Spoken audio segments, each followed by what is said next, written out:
Sarah wasn't your typical damsel. She possessed a spirit as untamed as the western plains she called home, even though home felt a million miles away, chained to a wagon full of dynamite. Her fiery red hair, usually braided neatly, now whipped around her face, mirroring the storm brewing in her eyes. Silas, the prospector who'd snatched her from her family's ranch, was a madman consumed by gold fever. He believed a new vein lay hidden beneath a stubborn rock formation, and he was willing to risk everything, including Sarah's life, to get to it. Silas saw her as a tool, a distraction to keep claim jumpers away while he blasted his way to riches. He rambled about destiny and divine right, spittle flying from his beard as he tightened the ropes binding her to the wagon. Sarah listened, but her mind raced, searching for any opportunity to escape. She knew Silas's obsession. She knew the layout of his camp. She knew the dynamite was old and unpredictable. She remembered her father's lessons about knots, about pressure points, about using the environment to your advantage. Her hands, though tied, subtly tested the ropes, searching for a weak point. She'd been raised on a ranch, skilled at riding, roping, and shooting. Being helpless wasn't in her nature. Silas, oblivious to Sarah's inner turmoil, cackled and adjusted the brim of his dusty hat. "Soon, girl, we'll be swimming in gold. You'll thank me then." He spat on the ground, a gesture of finality. Sarah just glared, her silence a weapon sharper than any blade. She wouldn't give him the satisfaction of seeing her fear. She would survive this. She had to. Her family was counting on her. She had to get back home. She focused her energy, trying to ignore the biting ropes and the scorching sun. Her gaze swept across the landscape, memorizing every detail, every shadow, every potential escape route. She was a hawk, observing, planning, waiting for the opportune moment to strike. The wagon itself was a rickety affair, its wheels groaning under the weight of the dynamite. Each wooden crate was stenciled with a skull and crossbones, a stark reminder of the danger Sarah faced. The dynamite sticks within were old, some sweating nitroglycerin, making them even more volatile. Silas, in his fevered state, seemed to disregard the risk, a testament to his madness. His plan was simple, brutal, and born of desperation. The gold vein, he believed, lay directly beneath a massive outcropping of rock that had defied all his previous attempts to break through. He tried picks, shovels, even weaker explosives, but nothing had worked. Now he was resorting to extreme measures, using enough dynamite to level a small town. Sarah, unfortunately, was part of the equation. Her presence on the wagon in plain sight would, he hoped, deter anyone from interfering. He'd spread rumors of bandits in the area, hoping to scare off any potential claim jumpers. The wagon was positioned at the foot of the rock formation, a natural amphitheater that would amplify the blast.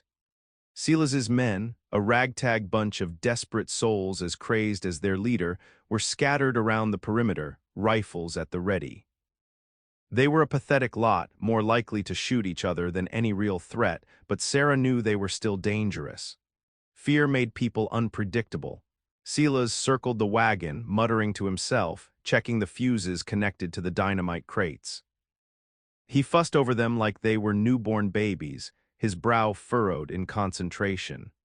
He was so absorbed in his task that he didn't notice Sarah subtly shifting her weight, testing the strength of the wagon's supports. She saw a small crack in one of the wooden beams, a potential point of leverage, if she could somehow rock the wagon hard enough. The sun beat down mercilessly, turning the air thick and heavy. The smell of gunpowder hung in the air, a constant reminder of the impending explosion. Sarah closed her eyes for a moment, picturing her family, drawing strength from their love. She wouldn't let Silas win. She would find a way out, even if it meant facing death itself. Meanwhile, miles away in the dusty town of Redemption, Jake leaned against the bar, nursing a warm beer. He wasn't a man who usually lingered, but something about Redemption had caught his attention. Maybe it was the name, a hollow promise in a place filled with broken dreams and desperate faces. Jake was a drifter, a cowboy with a past he preferred not to dwell on. He rode the range, taking odd jobs, always moving on before he got too attached. He was a man of few words, his weathered face etched with the stories of hard living. His eyes, though, were sharp and observant, missing nothing. He overheard snippets of conversation, whispers of Sela's and his crazy scheme. At first, he dismissed it as barroom gossip, the tall tales of drunken miners. But then he heard a name, Sarah. He vaguely recalled seeing a missing poster for a young woman with fiery red hair, a reward offered for her safe return. The poster had been tacked to a post outside the general store in the last town he'd passed through. Could it be the same girl? A knot of unease tightened in his stomach. He listened more intently, piecing together the story. Silas, a madman, Dynamite, a wagon, a girl used as bait. The details were sketchy, but the overall picture was clear enough. Silas was planning something big, something dangerous, and an innocent woman was caught in the middle. Jake wasn't a hero. He'd seen too much ugliness in the world to believe in fairy tales, but he also couldn't stand by and do nothing. The thought of that young woman, alone and helpless, spurred him into action. He finished his beer, tossed a coin on the counter, and headed for the livery. He saddled his horse, a sturdy Appaloosa named Shadow, and rode out of Redemption, the setting sun casting long shadows behind him. He had a long ride ahead of him, and he knew he was riding straight into danger. But he also knew he couldn't live with himself if he didn't try to help. The girl with the fiery red hair was counting on him, even if she didn't know it yet. Jake pushed Shadow hard, the Appaloosa's powerful legs eating up the miles. He knew time was of the essence. Dynamite, especially old Dynamite, was unpredictable. He needed to reach Silas's camp before it was too late. The landscape blurred past him, scrub brush, cacti, jagged rocks bathed in the fading light. He relied on his instincts, following the faint tracks of the wagon wheels and the occasional discarded item, a broken shovel, a torn piece of cloth. He knew Silas wouldn't be expecting him. The element of surprise would be his greatest advantage. He checked his Colt Peacemaker, ensuring it was loaded and ready. He wasn't looking for a fight, but he wouldn't hesitate to defend himself or Sarah. As he rode, he formulated a plan. He couldn't just ride in guns blazing. That would be suicide, and it would likely get Sarah killed. He needed to be strategic, to find a way to disable the Dynamite without harming her. He considered his options, cutting the fuses, somehow dousing the explosives, creating a diversion. Each option had its risks, but he was confident he could find a solution. He was known for his quick thinking under pressure, his ability to assess a situation and react decisively. The air grew cooler as night fell, the stars beginning to pepper the sky. The moon, a sliver of silver, offered little light. He pressed on, guided by the distant glow of Silas's campfire. He slowed Shadow to a walk as he approached the camp, his senses on high alert. He dismounted, tying Shadow to a nearby bush, and crept forward on foot, using the shadows as cover. He needed to get close enough to assess the situation, to see Sarah, to understand the layout of the camp. He moved with the silence of a predator, his boots making no sound on the rocky ground. He was a ghost in the desert, a shadow among shadows, driven by a single purpose, to save the girl with the fiery red hair. Peeking through the scrub brush, Jake saw the wagon, silhouetted against the flickering firelight. Sarah was there, tied to the top, her figure small and vulnerable. Silas paced nervously nearby, occasionally glancing at the rock formation, then back at Sarah. His men were scattered around the perimeter, some dozing, others gambling around the fire. The scene confirmed Jake's worst fears. He needed to act fast.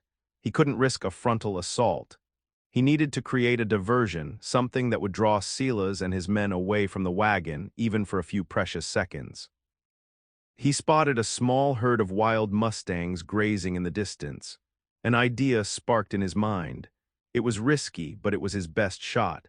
He carefully circled around the camp, staying out of sight until he was upwind of the mustangs. He pulled out his bandana, soaked it in kerosene from a nearby lantern, and lit it with a match. The flames flickered, casting eerie shadows on his face. He tossed the burning bandana into the dry brush, creating a small, controlled fire.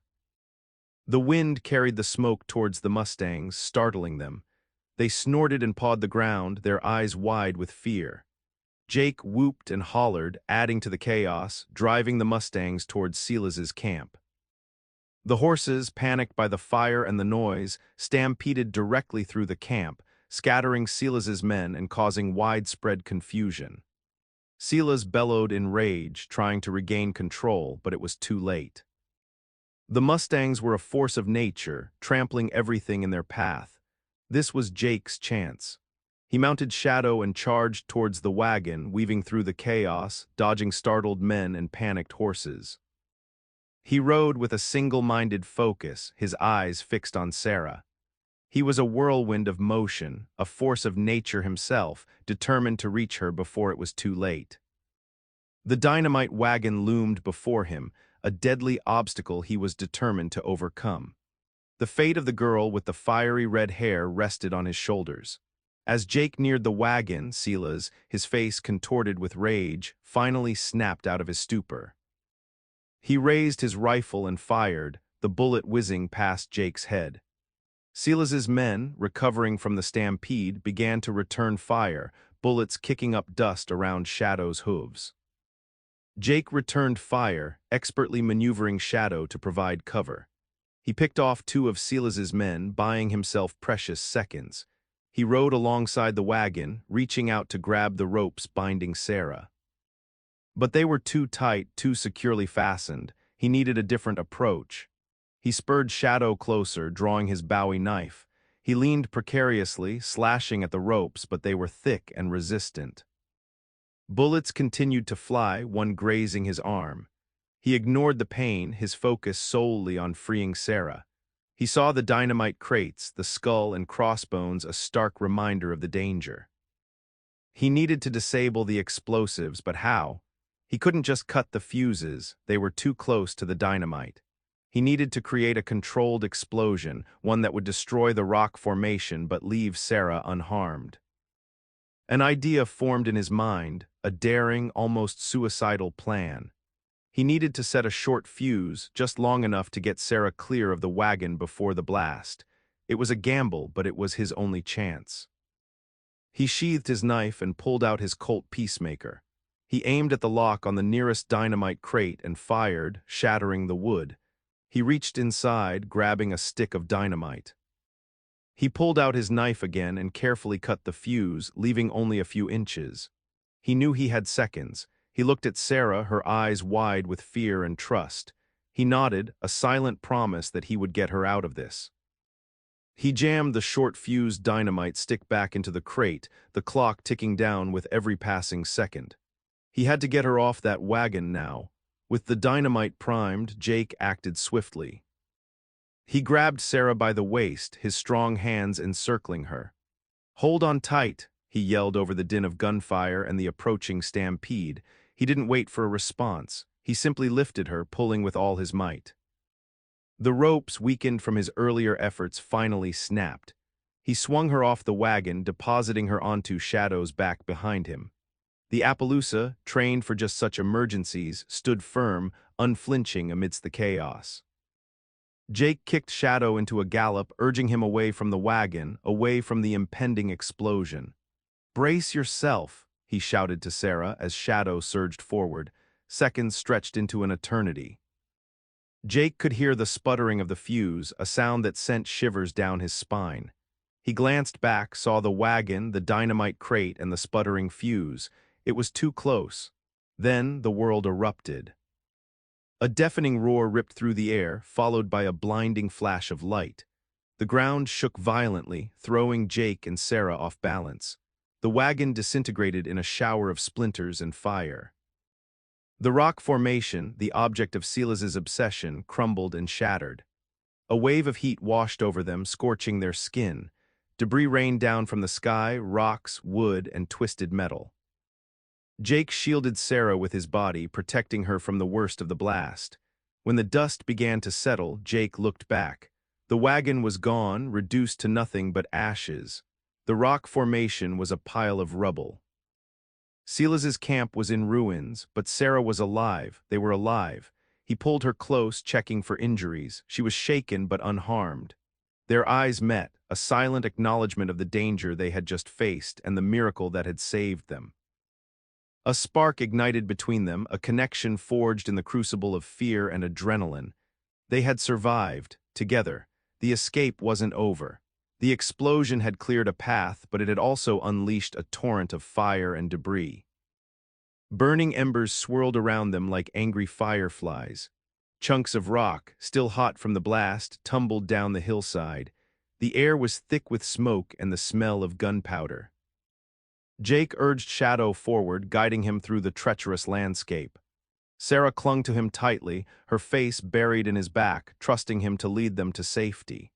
She could feel the heat radiating from the ground, the sting of embers on her skin. But she didn't cry out. She knew Jake was doing everything he could to protect her. They dodged falling rocks, swerving to avoid pools of burning kerosene. The ground was uneven, riddled with holes and debris. Shadow stumbled a few times, but Jake kept him steady, his expert horsemanship guiding them through the chaos. Sarah pointed to a narrow ravine, a potential escape route. "That way," she yelled over the roar of the fire. Jake nodded, trusting her judgment. She knew this land better than he did. They relied on each other, their combined knowledge and skills guiding them through the inferno. The ravine was narrow and treacherous, the walls lined with jagged rocks. The air was thick with smoke, making it difficult to see, but it offered some protection from the falling debris. They pressed on, their progress slow but steady. Suddenly, a burning tree toppled across their path, blocking their way. Jake reined in Shadow, narrowly avoiding a collision. He quickly assessed the situation. They couldn't go over it, they couldn't go around it, they had to go through it. He urged Shadow forward, pushing through the flames. The heat was intense, scorching their skin and singeing their hair. Sarah squeezed her eyes shut, bracing herself for the worst, but Jake kept them moving, his determination unwavering. Finally, they emerged on the other side, coughing and gasping for air. They had made it through the fire, but they knew they weren't safe yet.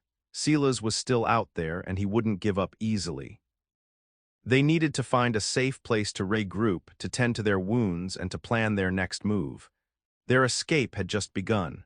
They rode for what seemed like hours, the moon their only guide. Finally, Sarah spotted a faint glimmer of water in the distance.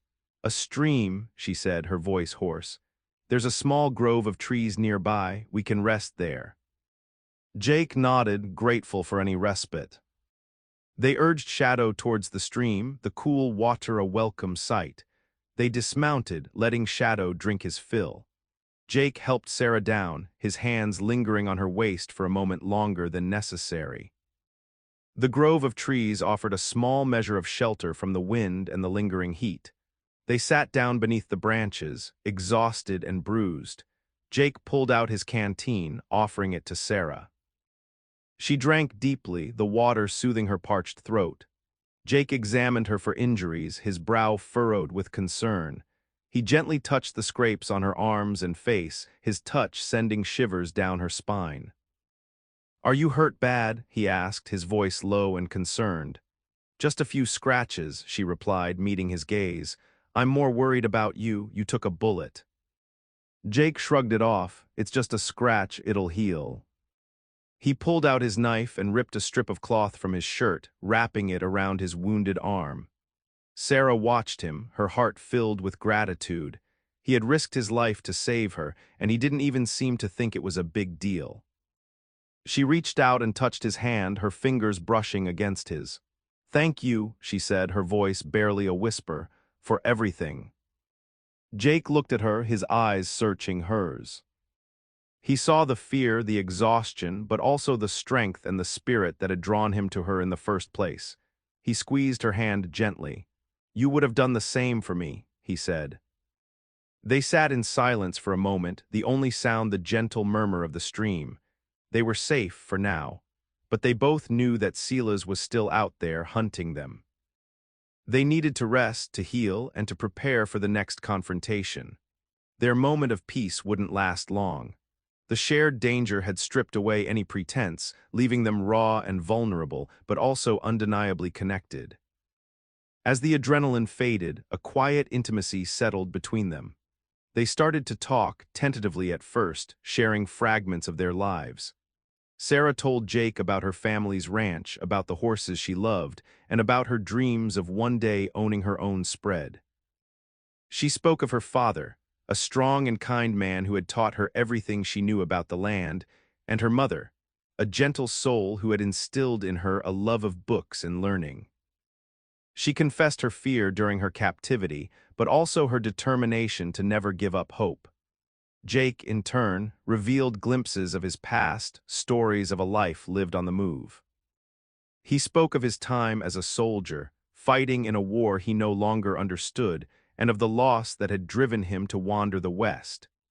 He didn't reveal everything, but he shared enough for Sarah to understand the pain that haunted him and the reasons behind his solitary existence. They discovered a mutual respect for each other's strength and resilience. Sarah admired Jake's bravery and his unwavering determination to help her, a stranger. Jake was drawn to Sarah's spirit and her refusal to be broken by her ordeal. He saw in her a kindred soul, someone who understood the hardships of life but still held on to hope. As they talked, a spark ignited between them, a flicker of attraction that neither could deny. It wasn't just gratitude or admiration, it was something deeper, something more profound. They were drawn to each other, their connection forged in the fires of adversity. The night deepened, the stars shining brightly above them. They sat closer now, their bodies. Silas, however, wasn't dead. He had been thrown clear of the explosion by the force of the blast, miraculously surviving with only minor injuries. But his gold vein, his life's obsession, was gone, reduced to dust and rubble. And the girl, the one who was supposed to ensure his safety, had escaped. Rage consumed him, a burning inferno that eclipsed even the dynamite explosion. He would have his revenge, he would find them, and he would make them pay for what they had done. He rallied his remaining men, a motley crew of injured and demoralized outlaws. He offered them a share of the gold he was sure to find, a promise that was as empty as his heart. He tracked them relentlessly, following their faint trail through the desert. He knew the land well, and he was driven by a single-minded purpose: to capture Sarah and to kill the cowboy who had dared to defy him. He pushed his men hard, ignoring their complaints and their injuries. He wouldn't rest until he had them in his grasp. He found the remains of their campfire by the stream, a clear sign that they were close. He studied the tracks, noting the direction they had taken. He knew they were heading towards Sarah's family's ranch. It was the most logical place for her to go. He quickened his pace, his eyes narrowed, his rifle clutched tightly in his hand. He could almost taste victory. He would capture Sarah, and then he would use her to lure the cowboy into a trap. He would make them both suffer before he finally ended their lives. He was a man possessed, driven by greed and revenge. He had lost everything, and he would stop at nothing to get it back. The hunt was on, and he was determined to be the victor. His obsession turned into a relentless pursuit to find and exact revenge on Sarah and Jake. Knowing Silas was on their trail, Jake and Sarah couldn't afford to linger. They set out before dawn, pushing shadow hard, putting as much distance as possible between themselves and their pursuer. They traveled through rugged terrain, the landscape a harsh mix of rocky hills and thorny scrub. The sun beat down mercilessly, testing their endurance. Water was scarce and their supplies were dwindling. They shared what little they had, each putting the other's needs first. They faced every challenge as a team.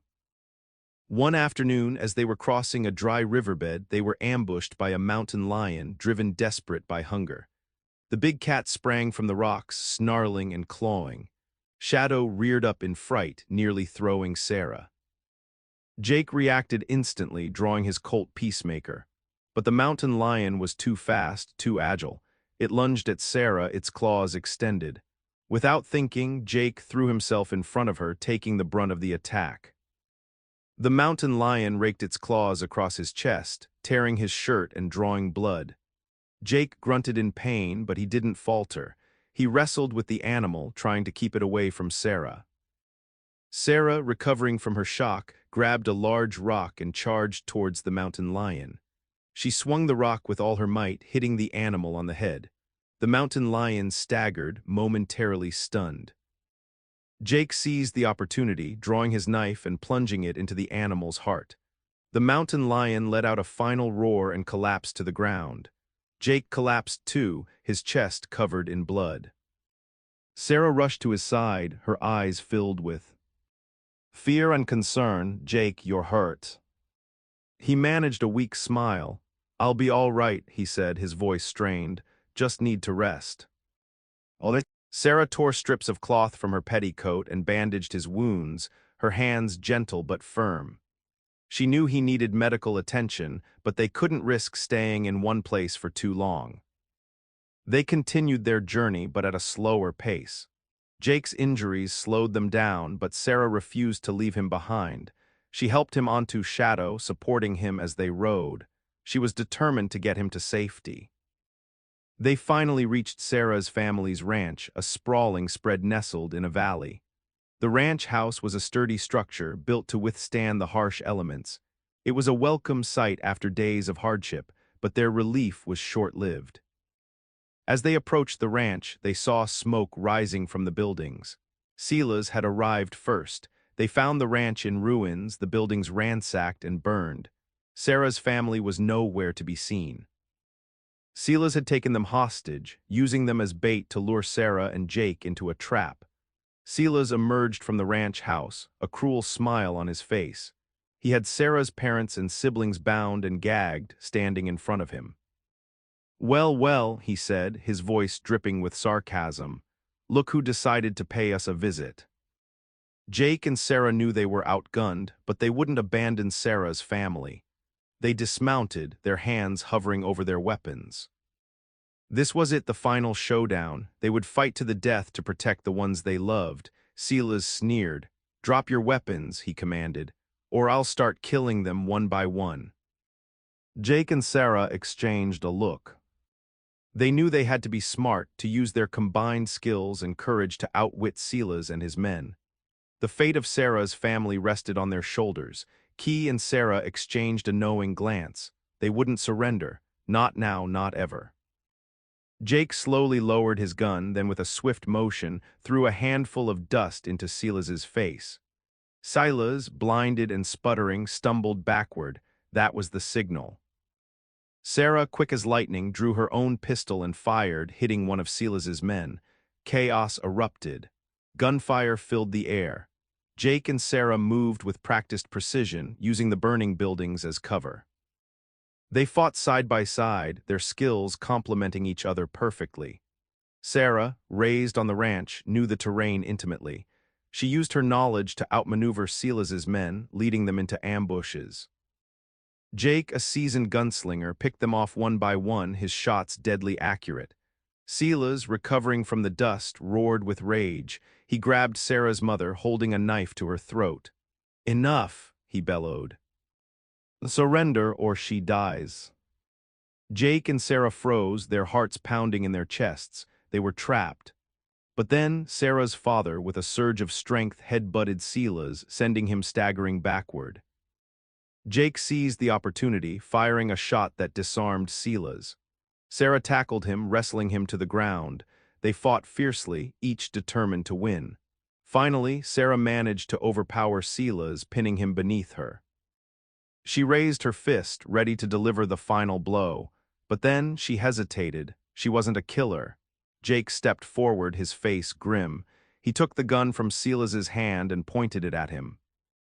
"It's over, Silas," he said, his voice cold and hard. He pulled the trigger. With Silas defeated, his remaining men scattered, fleeing into the desert. Sarah's family was safe, rescued from the clutches of a madman. But the ordeal had changed them all. In the aftermath, Jake and Sarah stood side by side, surveying the devastation. They were safe, but their future was uncertain. Jake, a drifter, was used to moving on. But he found himself drawn to Sarah, to her strength, her spirit, and her unwavering love for her family. Sarah, in turn, had discovered a strength she never knew she possessed. She had survived kidnapping, violence, and the threat of death. And she had found love in the most unlikely of places. But she also knew that Jake was a wanderer, a man who wasn't used to settling down. They had a choice to make, to continue their separate lives or to forge a future together. The decision was theirs. Key looked at Sarah, his eyes filled with a mixture of tenderness and uncertainty. "I'm not a rancher, Sarah," he said, his voice low. "I'm not sure I'm the kind of man you need." Sarah smiled, a warm and genuine smile that reached her eyes. "I don't need a rancher, Jake," she said. "I need you." She stepped closer, taking his hand in hers. "I know you're a wanderer, but maybe you've finally found a place to call home." Jake looked at her family, at the ravaged ranch. He saw the strength, the resilience, and the love that bound them together. He realized that he didn't want to leave. He wanted to be a part of this, to help rebuild what had been lost, to build a future with Sarah. He squeezed her hand, his heart filled with a warmth he hadn't felt in years. "Maybe you're right," he said, his voice husky with emotion. "Maybe I have." They decided to stay, to rebuild the ranch, to create a new life together. Sarah's family welcomed Jake with open arms, grateful for his bravery and his loyalty. They saw in him a good man, a man who loved Sarah and would protect them all. The rebuilding process was long and arduous, but they worked together side by side, their bond growing stronger with each passing day. They cleared the rubble, repaired the buildings, and planted new crops.